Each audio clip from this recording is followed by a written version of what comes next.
So what up, YouTube? You already know Big Lou is here one more time for your mind. The Latin assassin himself, Big Lou, tapping in with what it do, baby. So, like I had mentioned on one of the videos earlier, that I had a couple of UFC videos that I was gonna drop, very short videos, a quick topic and straight to the point.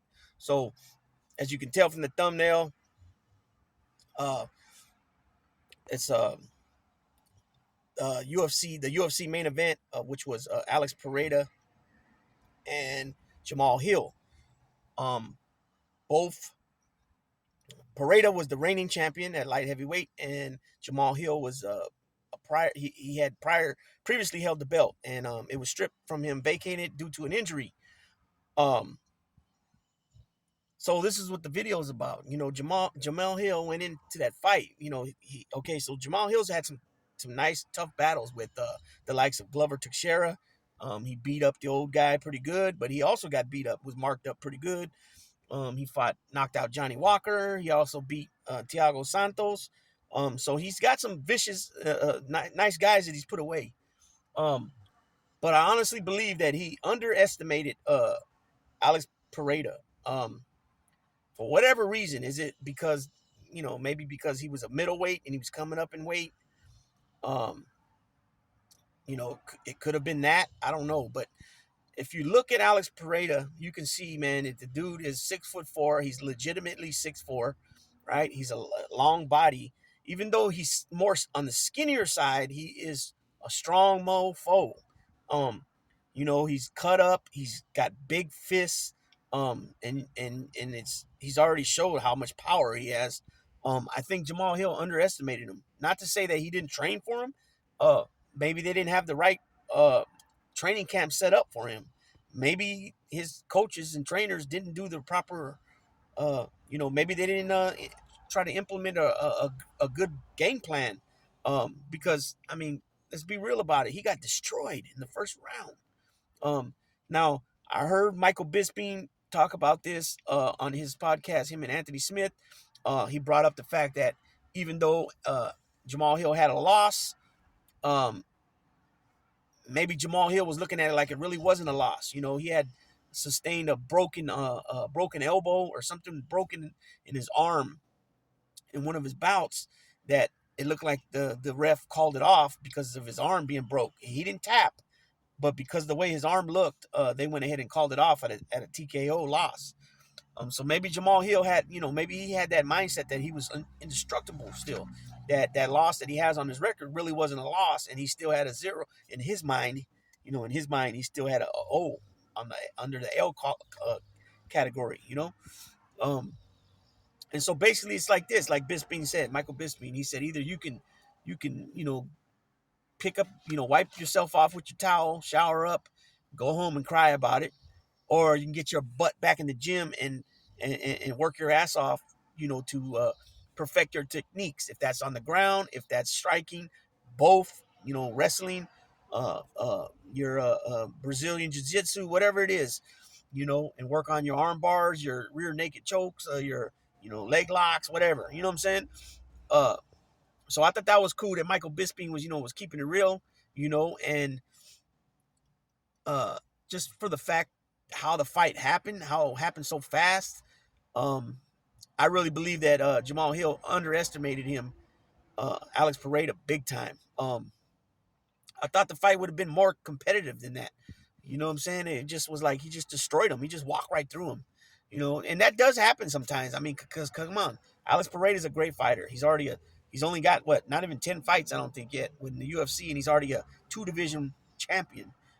He held the middleweight title, beating Arse, but then Izzy came right back and knocked his ass out. So that's gotta count for something. And that's actually the next video I'm gonna do about Izzy. When I said I had a couple MMA fight videos, but at this point, man, I compare Alex Pereira, even though it's two different sports and all that. I compare him young in his career with only, like I said, less than 10 fights, and he's already a 2-time champion, middleweight and light heavyweight for the UFC. I compare him to Giannis Antetokounmpo, right? The Greek Freak. This guy's already won titles, MVPs, Defensive Player of the Years. You know what I'm saying? He's got a lot of hardware already in a young career.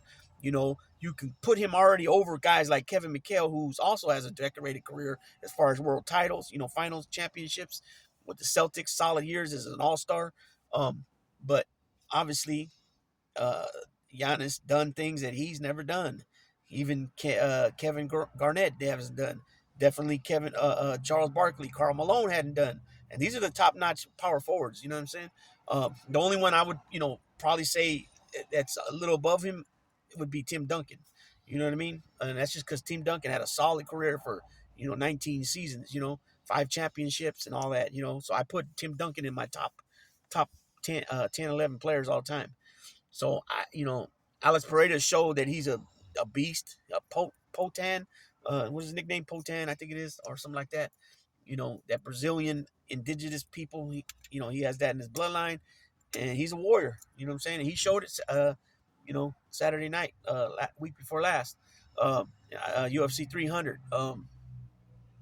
I still can't put him over John Jones though, and I still don't put him over George St. Pierre, only because these guys had a lot more fights, and they are also 2 division champions. You know what I mean?